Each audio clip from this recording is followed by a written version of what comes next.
Hello everyone, कैसे हैं? आशा करता हूं आप सब अच्छे होंगे। मेरा नाम है सुजीत कुमार। जैसा कि आप देख रहे हैं, एक नया विवाद पैदा हुआ है। अफ्रीका का एक देश है जिसका नाम है गैम्बिया।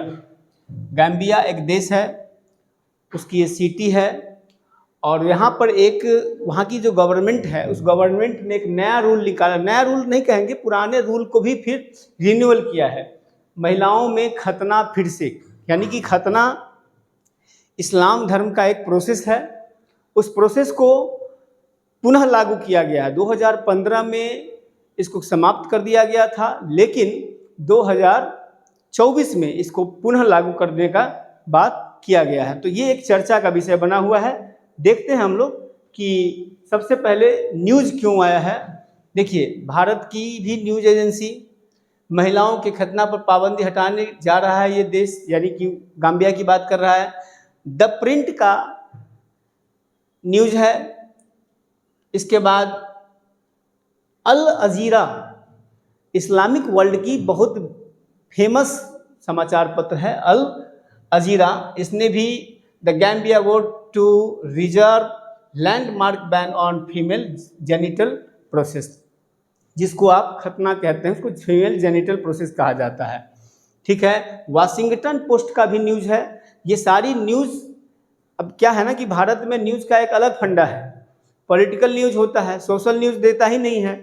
लेकिन आप लोगों के एग्जाम के पर्सपेक्टिव से और बेसिक जानकारी के नज़र से हमें इस बात का ख्याल रखना पड़ता है। हम अब लोग जानते हैं कि गैम्बिया देश है कहाँ। आप ये देख रहे हैं, अफ्रीका का पूरा मैप है। अफ्रीका महादेश का है ना, मैप है। वहाँ पर एक छोटा सा देश है जिसका नाम है गैम्बिया। और ये गैम्बिया कहाँ है मैं अभी बताता हूँ आपको। देखिए, ये जो एक छोटा सा देश आप देख रहे हैं, ये है गैम्बिया। ये गैम्बिया है, इसका शॉर्ट फीचर यहाँ पे है। इधर सेनेगल है, इधर गिनी है। गैम्बिया की जो कैपिटल है बांजुल है, या बैंजुल भी बोलते हैं इसको। गैम्बिया का जो कैपिटल है वो बैंजुल है। तो ये ध्यान रखना है। पॉलिटिकल मैप के हिसाब, यानी कि बीपीएससी या अदरवाइज किसी भी एग्जामिनेशन का प्रिपरेशन करने वाले छात्र एवं छात्राएं हैं, उनको इसका लोकेशन बिल्कुल ध्यान रखना है। और ज्योग्राफी की एक टर्म हम पढ़ाते हैं, यहाँ पर डॉक्टर पवन चलती है। ठीक है, इसको डॉक्टर विंड कहा जाता है। ठीक है ना, तो उसके हिसाब से भी आपको ध्यान रखना चाहिए। ठीक, इसके बाद चलते हैं हम आगे। देखिए, गाम्बिया जो देश है उसमें कुछ दिन पहले बहुत बड़ा बदलाव आया। बदलाव ये आया है कि जो खतना है, FGM बोलते हैं, फीमेल जेनेटिकल जो प्रोसेस होता है जिसको आप खतना कहते हैं, उसको प्रतिबंध लगाने के लिए जो हाल फिलहाल में जो प्रतिबंध लगा हुआ था उसको हटाने के लिए एक कानून बनाने की बात हो रही थी।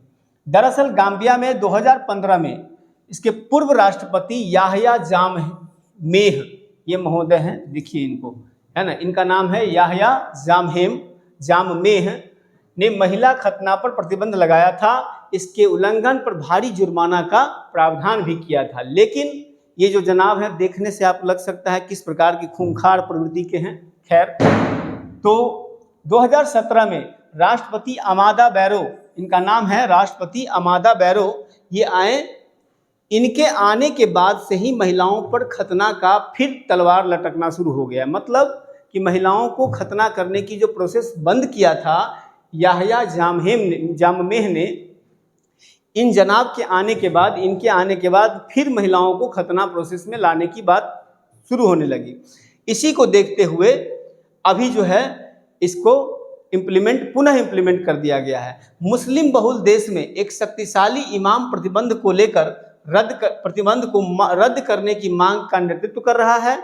उसका दावा है कि यह प्रथा एक धार्मिक दायित्व है। देखिए, इस्लाम में खतना क्या है? एक प्रोसेस है।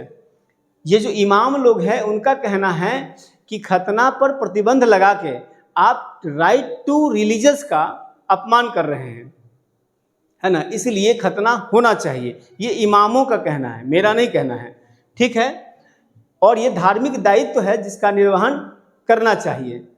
ठीक, इसके बाद गैम्बिया में एक वर्ग ऐसा है जिसको चिंता है इसका लेकर कि रोक हटने से, खतना का रोक हटने से ह्यूमन राइट का बहुत ज़्यादा वायलेशन होगा, फ्रीडम ऑफ एक्सप्रेशन और फंडामेंटल राइट का वायलेशन होगा। इसको ध्यान में रख के काफ़ी चर्चा बना हुआ है। विधेयक यानी कि खतना को हटाने का जो विधेयक है उसके समर्थन में कुछ लोग और विरोध में कुछ लोग आते हैं। उनका स्टेटमेंट क्या है इसको देखिए। विधेयक पेश करने वाले नेता अल्मामेह गिब्बा ने तर्क दिया कि प्रतिबंध के कारण मुस्लिम बहुल देश में नागरिकों के अधिकारों का हनन होता है। उन्होंने कहा कि अपनी संस्कृति और धर्म का पालन करने के अधिकारों का उल्लंघन करने वाले प्रतिबंध को हटाने के लिए बिल पर वोटिंग कराई जाए। देखिए, इनका कहना है कि हमारा मुस्लिम बहुल धर्म में इस्लाम का जो प्रोसेस है, वो जो राइट है ना, वो नागरिक अधिकार के साथ जुड़ा हुआ है। अगर उस पर प्रतिबंध लगाते हैं तो फंडामेंटल राइट का वायलेशन होगा। इसलिए उनका कहना है कि इस्लामिक धर्म और संस्कृति को पुनर्जीवित और रक्षित रखने के लिए ज़रूरी है कि खतना जैसी प्रोसेस को लागू किया जाना चाहिए। ये तर्क है। जो मानवाधिकार कार्यकर्ता है, ह्यूमन राइट से रिलेटेड लोग हैं या फिर महिला अधिकार से जुड़े लोग हैं यानी वुमेन राइट से जुड़े लोग हैं, उनका क्या कहना है कि ये जो प्रस्तावित कानून है, जो खतना को लागू करने के लिए जो कानून लाया गया है, उसमें उसको अगर लागू किया जाता है तो महिला अधिकार और ह्यूमन राइट्स से रिलेटेड जो कई वर्षों से अधिकार की मांग हो रही थी, उसमें काफ़ी सारा सुधार जो हुआ था, वो सारा का सारा सुधार फिर पानी फिर जाएगा और मानव अधिकार के मोर्चे पर इससे बड़ा नुकसान होने का जोखिम बढ़ जाता है। ह्यूमन राइट का वायलेशन हो जाएगा, कहने का मतलब। देखिए, महिलाओं का जो खतना है वो बेसिकली बचपन में ही किया जाता है। 2-3 साल से लेकर 15 साल की उम्र के बच्चियों को खतना प्रोसेस में डाला जाता है। लेकिन यहाँ पे जो कंडीशन है ये थोड़ा सा अलग है। हम लोग देखते हैं कि खतना के जो प्रकार हैं, टाइप्स ऑफ खतना, वो कितने प्रकार का है। 4 प्रकार का बेसिकली खतना होता है। ठीक है, हम लोग इसको बारी बारी से देखेंगे और जानने का प्रयास करेंगे। देखिए, एक जो पहला नाम है उसका नाम है क्लिटोरिडेक्टोमी। इसको बोलते हैं क्लिटोरी, यानी टाइप 1 है। ये भारत में दाऊदी बोहरा मुस्लिम कम्युनिटी में प्रचलित है। भारत में दाऊदी बोहरा मुस्लिम कम्युनिटी में एक कम्युनिटी है, दाऊदी बोहरा कम्युनिटी। ये ज़्यादातर गुजरात में पाए जाते हैं। तो इसमें ये प्रचलित है टाइप 1। ये टाइप 1 में क्या है कि इसमें वेजाइना के क्लिटोरियस वाला जो पार्ट होता है उसको एक तीखे ब्लेड से काट दिया जाता है। ये जो वेजाइना है आप देख रहे हैं, इस वेजाइना का ये जो क्लिटोरियस है, ये क्लिटोरियस क्या करता है, प्लेजर को क्रिएट करता है। इंसान को जो प्लेजर फील होती है वो क्लिटोरियस के कारण होता है। टाइप 1 खतना में क्लिटोरियस को एक नया ब्लेड से काट दिया जाता है ताकि उसको प्लेजर से रोका जा सके। देखिए, साफ है, क्लिटोरियस को निकाल दिया जाता है। दूसरा जो टाइप है उसको देखिए, क्लिटोरियस हुड के साथ ही लेबिया माइनोरा यानी कि वेजाइना के अंदरूनी लेयर को भी काट कर हटा दिया जाता है। आप यहाँ पर देखिए, ये हो गया क्लिटोरियस का हिस्सा, ये क्लिटोरियस का हिस्सा है। और इसके बाद वेजाइना का जो ये जो झिल्ली होता है, अंदरूनी वाला जो झिल्ली होता है, इसको भी काट के हटा दिया जाता है। ये टाइप 2 प्रोसेस है। तीसरा जो प्रोसेस है टाइप 3, एक्सटर्नल जेनेटाइल को काट कर वेजाइना की सिलाई कर दी जाती है। गजब का सिचुएशन है, आप अंदाज़ा लगा सकते हैं इतनी जघन्यता का अपने आप में। हालांकि मैं यूट्यूब पर वीडियो बना रहा हूँ, मुझे इस बात का कमेंट भी नेगेटिव आएगा, लेकिन जो सत्य है वो देखने को मिलेगा। एक्सटर्नल वेजाइनल, अब देखिए, ये जो वेजाइना है इसमें इंटरनल जो सेगमेंट है उसको बोलते हैं लेबिया माइनोरा। और आउटर ये जो आउटर आप देख रहे हैं, एक मिनट में आपको और ज़्यादा क्लियर तरीके से बताऊं। अगर ये जो आउटर इलाका देख रहे हैं, है ना, इसको भी काट दिया जाता है और इसके बाद इस प्रकार से सिलाई की जाती है। सिर्फ मेंस्ट्रुएशन साइकिल और यूरिन डिस्चार्ज के लिए जगह छोड़ दी जाती है, बाकी सबकी सिलाई कर दी जाती है। ये टाइप 3 का खतना का टाइप 3 प्रकार है।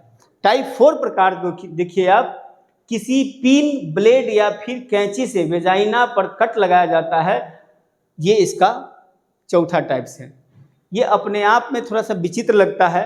आप अंदाज़ा लगा सकते हैं कि कितनी बेवकूफ़ी वाली काम है ये।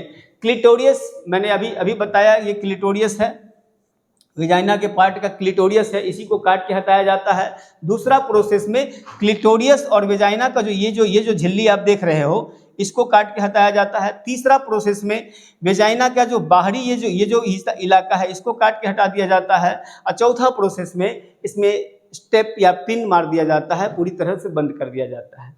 ये अपने आप में थोड़ा सा अटपटा लगता है, लेकिन भारत में या फिर अन्य ज़्यादा जो डॉक्टर हैं, डॉक्टर लोग FGM को लेकर, फीमेल जेनेटिकल जो प्रोसेस है जिसको खतना कहते हैं आप, उसको लेकर एक्सपर्ट की क्या राय है। एक्सपर्ट कहते हैं कि 6 से 7 साल की लड़कियों की क्लिटोरियस को काट दिया जाता है। जैसा कि मैंने अभी क्लिटोरियस बताया आपको, यह बहुत ही दर्दनाक होता है, स्वाभाविक बात है, दर्दनाक है। उन्होंने कहा कि यह लड़कियों में सेक्सुअल प्लेजर को कम करने या रोकने के लिए किया जाता है। जो सेक्सुअल प्लेजर होता है वो उसको रोकना, उसको ख़त्म कर देना। अब देखिए 6 से 7 साल के बाद अगर आप नेचुरली देखा जाए तो फीमेल में मेंस्ट्रुएशन साइकिल का जो स्टार्टिंग है वो 12 से लगभग 11-12 के बाद आना शुरू होता है, और मेल में लगभग 13-14 के बाद इस प्रकार की एक्टिविटी बढ़ती है। मेंस्ट्रुएशन साइकिल का नहीं, बल्कि मेल का अपना जो एक्टिविटी है उसके लिए। तो उसमें क्या होता है, 6 से 7 साल की उम्र में या 10 साल की उम्र में मेंस्ट्रुएशन साइकिल के आने से पहले ही उसकी क्लिटोरियस को काट के हटा दिया जाता है। इसका मतलब है कि उसकी जो अंदर जो प्लेजर है, जो इच्छाएं हैं, भावनाएं हैं, उस भावना को रोकने के लिए इस प्रकार का प्रावधान किया जाता है। दूसरा, इससे न सिर्फ लड़कियों को दर्द भरे पीरियड होते हैं, यानी कि पीरियड के समय में जो लड़कियां होती है जिनको खतना किया गया रहता है, वो काफ़ी दर्द, क्योंकि स्वाभाविक है कि जो प्लेजर है उनका प्लेजर को रोका जा रहा है। प्लेजर जो है हार्मोन को क्रिएट करता है, जो कि आसानी से पीरियड को कराने में मदद करता है। जब उसको हटा दीजिएगा तो स्वाभाविक बात है कि पेन ज़्यादा होगा। वही चीज़ दिखा रहा है कि सिर्फ लड़कियों को दर्द भरे पीरियड्स होते हैं, बल्कि डिलीवरी के समय भी कई सारी समस्याएं होती है। जब बच्ची वो बड़ी होती है और माँ बनने की अवस्था में आती है, उस समय भी बहुत सारी समस्याओं का सामना करना पड़ता है। जो हार्मोनल इफेक्ट होता है, जो बॉडी में हार्मोन क्रिएट होता है, उस सारी सिचुएशन को तो ख़त्म कर देता है वो, इसलिए पीड़ा ज़्यादा होती है। ये एक्सपर्ट का कहना है। यह कई लड़कियों के लिए जिंदगी भर की बीमारी का कारण भी बन जाता है। ये जो डॉक्टर हैं, एक्सपर्ट हैं, उनका राय है। अब हम जानते हैं कि भारत में इसको लेके क्या कानून है। क्या भारत में कोई कानून है? आपको जान के हैरानी होगी कि भारत में इस प्रकार का कोई कानून नहीं है।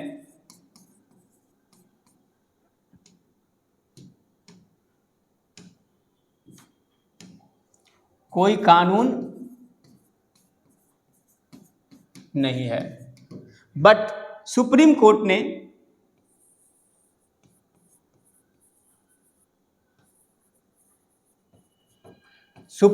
ने साफ कहा है कि इस प्रकार की गतिविधियों को रोकने के लिए ये ह्यूमन राइट के खिलाफ है।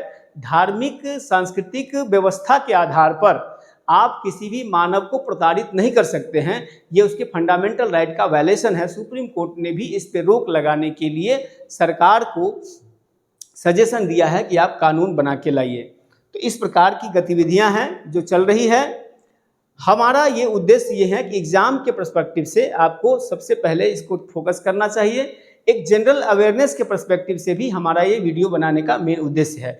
इसलिए आगे चल के हम देखते हैं नए कंटेंट के साथ, फिर मिलेंगे नए विषय के साथ। तब तक के लिए जय हिंद।